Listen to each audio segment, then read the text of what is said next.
केवल ग्रंथों का अध्ययन कर लेना, श्लोक याद कर लेना, पद याद कर लेना नहीं, ये सभी भाव से होते हैं। आप चाहे एक पद भी याद कीजिए, लेकिन अगर उन्हें सुना रहे हैं, अगर उसमें भाव नहीं है, तो उस पद गायन का कोई भी फायदा नहीं है। आप चाहे राधा राधा भी करते हैं, कुछ नहीं आता, हम तो आपसे कहते हैं कुछ भी नहीं आता, राधा राधा आता है, आप राधा राधा बोलिए, लेकिन वो राधा राधा आप बड़े ही, आपका ऐसा भाव है उस राधा राधा बोलने में कि वो राधा राधा ही आपका जो वो ध्वनि है, आपका जो भाव है, वो श्री जी के सामने आ जाता है। श्री जी को हमें कुछ दिखाने की आवश्यकता नहीं है।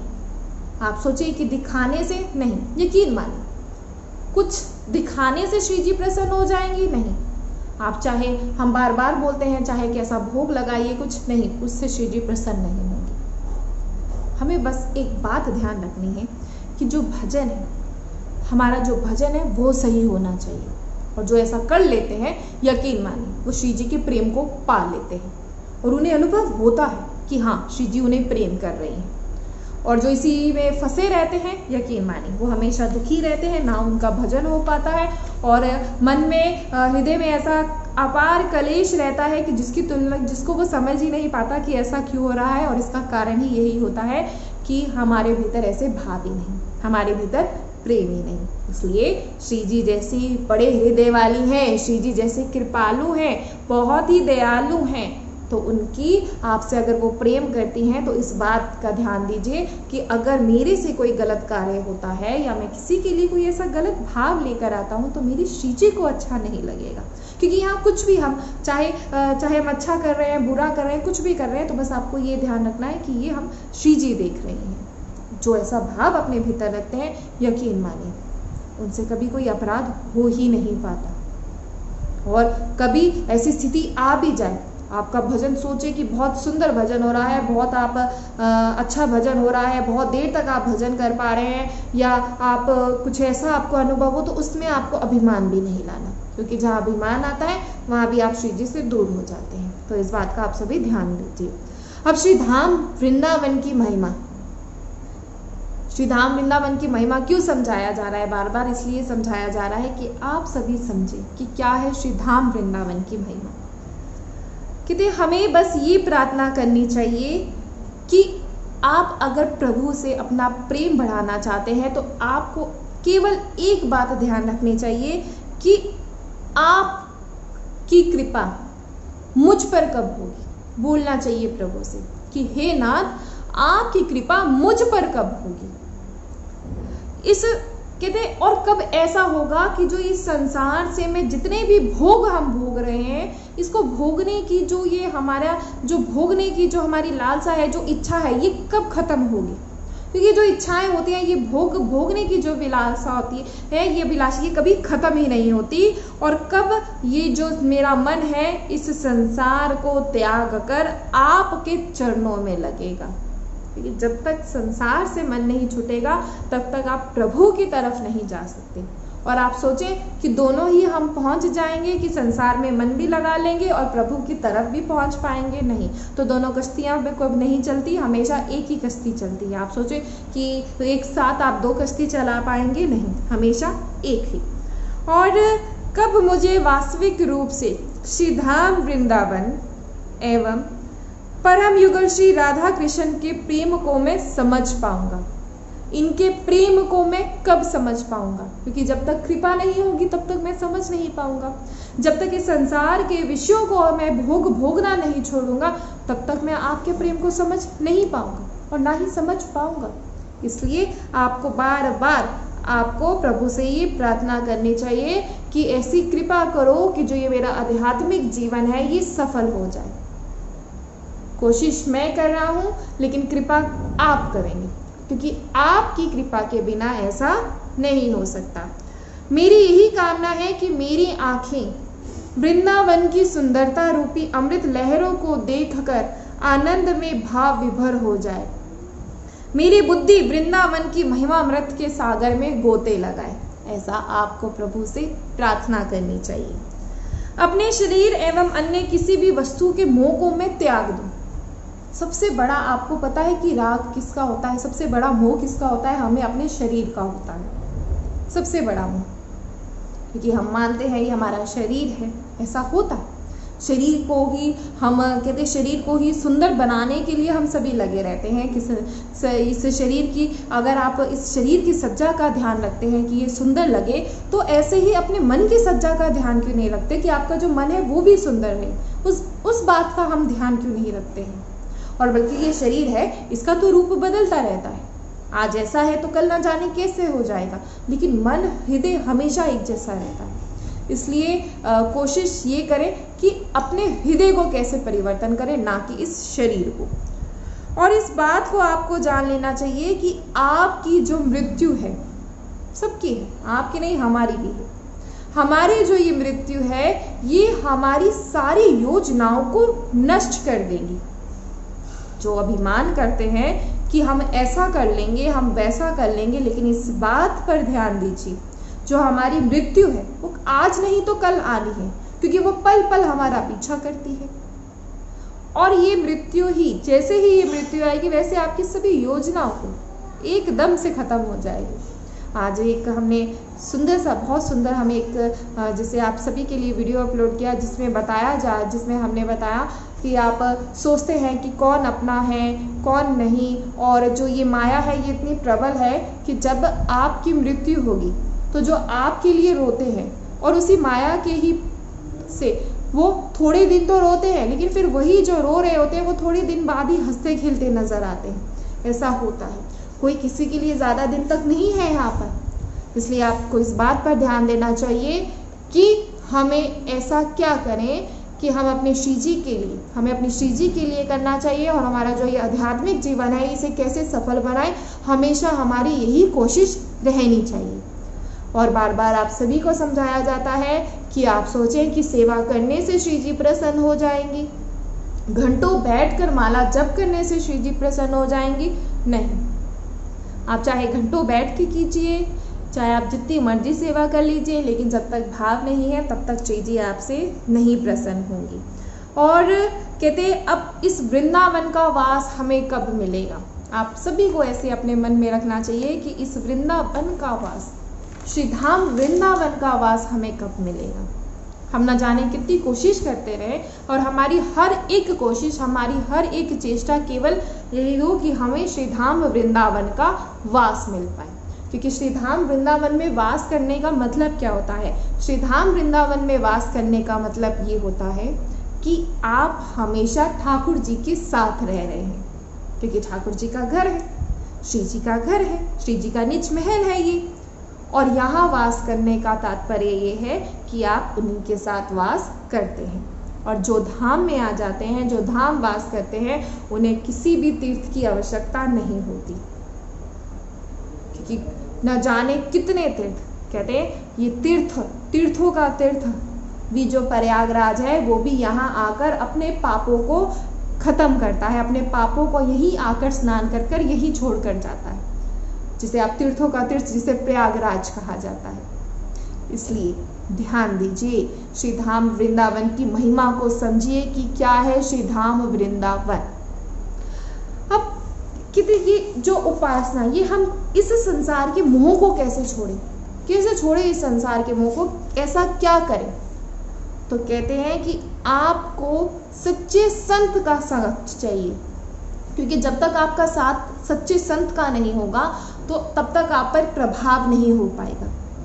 आप सुनते हैं, यकीन मानिए आप सभी से सुनते हैं, चाहे आप हमारे मुख से सुनते हैं, चाहे आप कहीं से भी सुनते हैं, लेकिन ऐसी वाणी होनी चाहिए जो आपको प्रभावित करे, जो आपको भीतर से परिवर्तन होने के लिए मजबूर करे।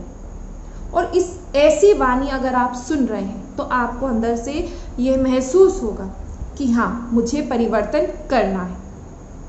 और किसी की भी वाणी से आपके हृदय, यहाँ इतने महान संत हैं कि सबकी वाणी आपको सुननी चाहिए।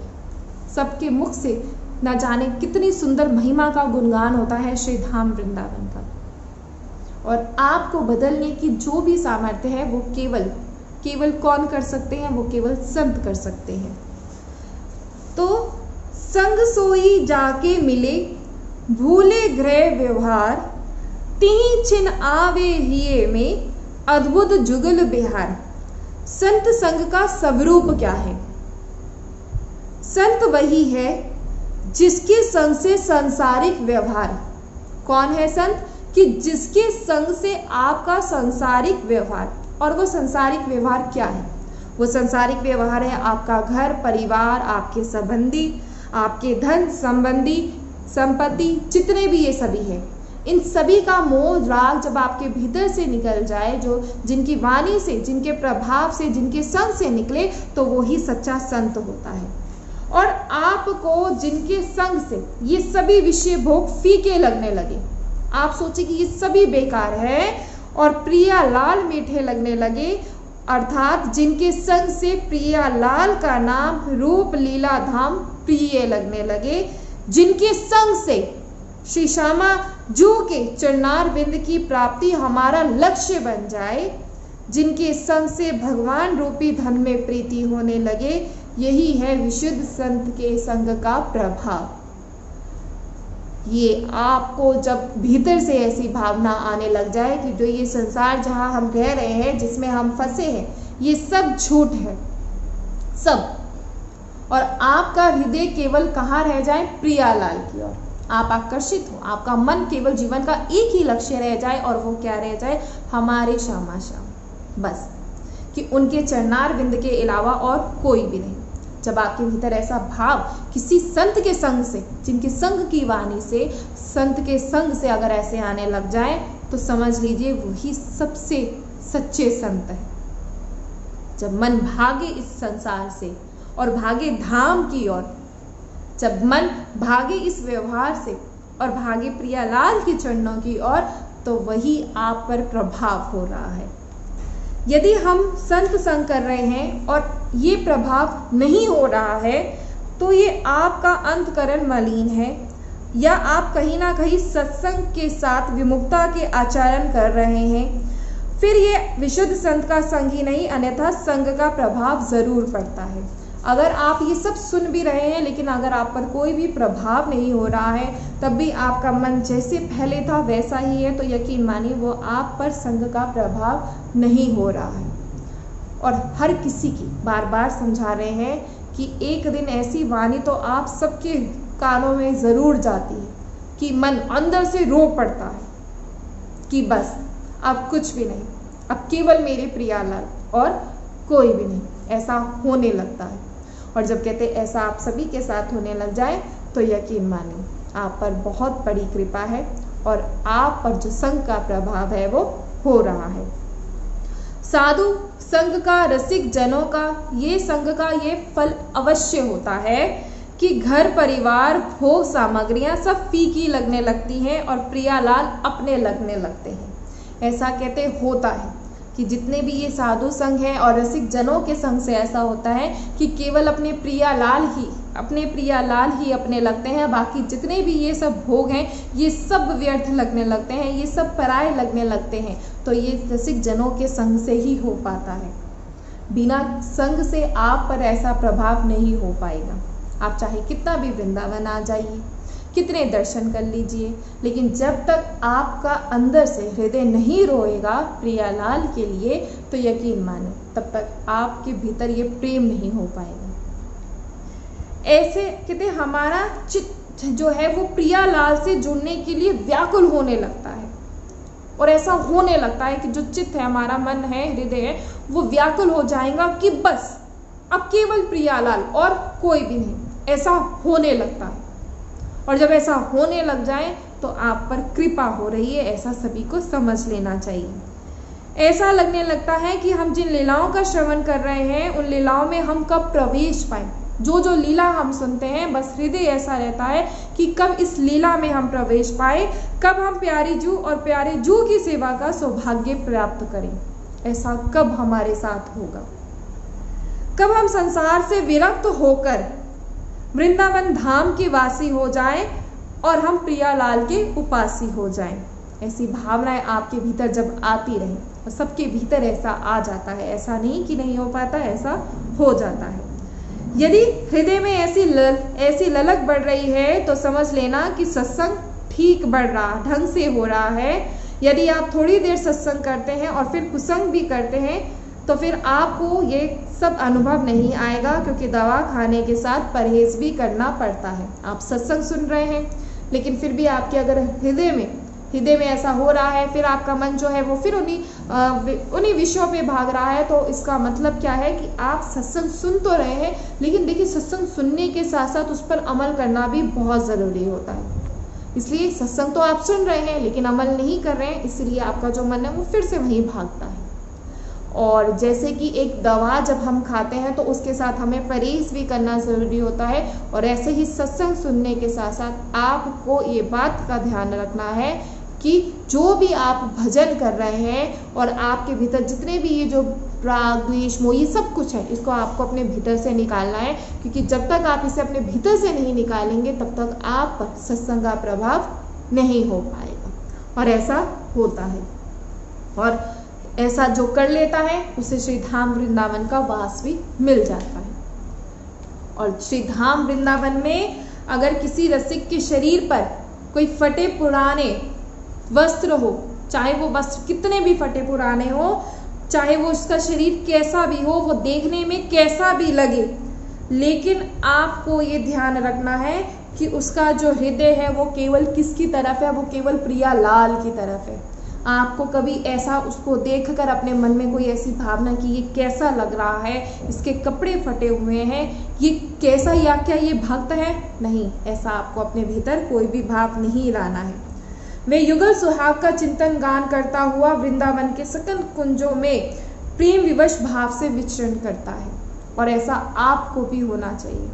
जब इन कुंज गलियों में आप घूमते हैं, जब इन कुंज गलियों के दर्शन करते हैं, इसमें आप विचरण करते हैं, घूमते हैं, तो यकीन माने आपको पुकारना चाहिए। कभी जब देखते हैं हर न जाने कितने ऐसे रसिक हैं, कितने ऐसे संत हैं जो आज भी सुबह होते ही श्री धाम वृंदावन की परिक्रमा करते हैं और राधा राधा राधा करते करते परिक्रमा लगाते हैं, क्योंकि वो जानते हैं न जाने कब जो श्री जी हैं वो उनकी बात को सुन लेंगी, उनकी आवाज़ को सुन लेंगी। और ऐसा नहीं कि वो नहीं सुनती, यकीन माने वो सबकी सुनती हैं, क्योंकि हम पुकारते कितनी देर है, पुकारते आप लोग कितनी देर है, केवल थोड़े समय से नहीं होगा। कहते हर सांस में आपको नाम जप होना चाहिए, राधा राधा राधा राधा कहते पुकारते जाइए, कितना पुकार सकते हैं उतना पुकारें। जब आप पुकारना सीख जाएंगे तो यकीन मानिए एक दिन ऐसा ज़रूर आएगा जब श्री जी आपको अपने हृदय से लगा लेंगे। और जब तक पुकारना नहीं सीखेंगे तब तक हम श्री जी को नहीं पा पाएंगे। और कहते आप ऐसे अपने नेत्रों में, कहते अपने नेत्रों में वृंदावन को बसा लीजिए कि हर समय आपका जो वृंदावन है आपके नेत्रों में, आपके हृदय में हर समय वृंदावन बसा रहे। आप चाहे यहाँ नहीं है कोई बात नहीं, यहाँ नहीं है, लेकिन आपके हृदय में वृंदावन होना चाहिए। ऐसे ऐसे आप भाव होते हैं कि ना जाने कहीं भी हैं, कहीं भी बैठे हैं, लेकिन हृदय में कहते हैं आंख बंद कर कर याद करते हैं और रो देते हैं कि वृंदावन, बस पुकारते हैं, तो ऐसा लगता है कि अभी वृंदावन में ही है। और ऐसा होता है क्योंकि यहाँ सब कुछ जो है वो सब कुछ भाव से ही हो सकता है, भाव के बिना नहीं हो सकता। इसलिए कभी भी कोई भी ऐसा रसिक आपको मिले, कोई भी ऐसे रसिक जन के आपके दर्शन हो कि जिन्हें आप देखकर कोई ऐसी भावना अपने भीतर लाए, नहीं। और धाम का तो कहते हैं कि इतनी महिमा है कि धाम वास अगर आप कर रहे हैं और चाहे आप भजन भी नहीं कर रहे हैं, यहाँ बैठे भी हैं और कुछ नहीं कर रहे हैं, केवल बैठे हैं, तो कहते धाम आपसे भजन अपने आप करवा लेता है। और यहाँ बोलिए, यहाँ कहते जो रहकर पुकारता है शामा शाम को बड़े हृदय से, कहते जो रो रो कर पुकारता है, तो यकीन मानिए एक दिन ऐसा ज़रूर आता है कि जो शामा शाम है उन सब की सुन लेते हैं। बस अभी हम जहाँ फंसे हुए हैं वहाँ पुकारना नहीं आ रहा है, वहाँ पुकारते हैं लेकिन जिसको पुकारते हैं वो नहीं आ पाते। पुकारना, सर्वप्रथम पुकारना सीखिए। और जो ऐसा कर लेते हैं यकीन मानिए एक दिन ऐसा स्थिति आ जाती है कि आपका जो ये सभी से, इस संसार से आपका जो संग है, जो आपका मोह है, ये सब छूट जाता है और केवल एक ही जगह रहता है, और वो रहता है हमारे प्रिया प्रीतम के चरणों में। और जो ऐसा कर लेते हैं यकीन मानिए वो जीते जी जिसे कहते हैं श्री जी की प्राप्ति वो कर लेते हैं। और कहे कि नज़र नहीं आते हैं, नहीं, ऐसा नहीं। आप कैसे, आप क्या देख, हमारे क्या आंखों में, हमारे इन नेत्रों में इतना सामर्थ्य है कि हम श्री जी को देख पाए? इतना सामर्थ्य है? आप उन्हें पहचान सकते हैं? नहीं। आप तो उनके, आप केवल इतना जानते हैं कि वो कितनी कृपालु हैं। वो सच्ची में इतनी कृपालु हैं कि वो कब हमारे साथ क्या करते हैं हम खुद ही नहीं जानते। हम कहते हैं इतना सा, आप कितना सोच सकते हैं अपने जीवन में, कितना सोच सकते हैं आप कि इतना सोचेंगे कि इतना चाहिए या कितना चाहिए, कितना कहते हैं आप सोच सकते हैं? नहीं। इसलिए इन सभी को मांगने से बेहतर केवल श्री जी को मांगिए कि बस आपका प्रेम और कुछ भी नहीं। जो ऐसा कर लेते हैं, जो इन सभी पर कहते हैं जो संसारिक बंधनों से छूट जाते हैं और श्री जी को पा लेते हैं, श्री जी के भजन में अपना मन लगा लेते हैं, तो यकीन मानिए उनका जो ये जीवन है वो सफल हो जाता है। क्योंकि फिर सोचें कि नहीं दोबारा जन्म मिलेगा तब कर लेंगे, नहीं। न जाने कितने जन्म हम भोगते आए हैं, ये कोई पहला जन्म तो नहीं है। क्या आप सभी जानते हैं? नहीं जानते। कि इसलिए जिस संसार को जिसे अपना मानते हैं वो झूठ है। झूठ किस लिए? क्योंकि संसार के किसी भी, कहते हैं जब हमारा ये जन्म हुआ तो हम किसी भी वस्तु को अपने साथ लेकर नहीं आए थे। कोई ऐसा रिश्ता नहीं था कि जिसे हम साथ लेकर आए थे, नहीं। हम केवल एकमात्र प्रभु हमारे साथ आए थे। कह देते हैं कि प्रभु हृदय में है, प्रभु हृदय में है, ये कोई झूठ नहीं है। लेकिन प्रभु को देखने के लिए सर्वप्रथम इन नेत्रों में जो एक पर्दा है, एक माया का पर्दा है, जब तक वो नहीं हटेगा तब तक हम प्रभु को नहीं देख पाएंगे। इसलिए जितना भजन कर सकते हैं उतना करें, जितना श्री जी को याद कर सकते हैं उतना करें। और रोइए। कैसे रोए? नहीं रोना आता? अरे आ जाएगा। पुकारना सीखिए। और आपकी पुकार ही कब वो रहेगी। अभी तो सिर्फ केवल पुकारना, कहते हैं राधा राधा करते रहिए। अभी तो आप केवल आपका ऊपर से ही, वाणी से ही होगा, लेकिन एक दिन ऐसी पुकार, कहते हैं हृदय से ऐसी पुकार निकलेगी कि वो पुकार सीधा वहाँ जाएगी। हर समय, केवल 1 घंटे भजन करने से नहीं होगा, हर समय हमें याद करना होगा। और एक दिन ऐसी स्थिति आ जाएगी कि श्री जी का जो प्रेम हमसे दूर नहीं और हम श्री जी के प्रेम से दूर नहीं। और श्री जी बहुत कृपालु हैं, सब पर बहुत कृपा करती हैं और आप सभी पर भी ज़रूर करेंगे। आप सोचें कि मुझ जैसे पर, तो हम तो ये कहते हैं कि मुझ जैसे, अगर आप ऐसा सोच लेना कि मुझ जैसे पर, क्योंकि हर किसी को अपनी बुराइयां पता होती है, हर किसी को अपनी खामियां पता होती हैं कि हमारे अंदर क्या कमियां हैं। तो जो इसे स्वीकार कर लेता है तो वो सबसे बड़ा बन जाता है, क्योंकि अपनी कमियों को स्वीकार करना हर कोई नहीं कर पाता। और जो कर लेते हैं तो श्री जी उनसे बहुत प्रसन्न हो जाती हैं। इसलिए खूब भजन करें, खूब नाम जप करें, जितना आप सभी कर सकते हैं। और यकीन मानिए कि नाम जप जो है, जो भजन है, वो आपको सामर्थ्य देता है कि आप इस संसार के मोह को छोड़ पाएं। आपका जो भजन है, आपका जो नाम जप है, आप सबको सामर्थ्य देता है। तो इसलिए खूब भजन करें, खूब नाम जप करें, क्योंकि भजन ही केवल ऐसा है जो आपको श्री जी से मिला सकता है और इस संसार के मोह माया इन सभी से आपको छुटकारा दिला सकता है और कोई भी नहीं। जय श्री राधे।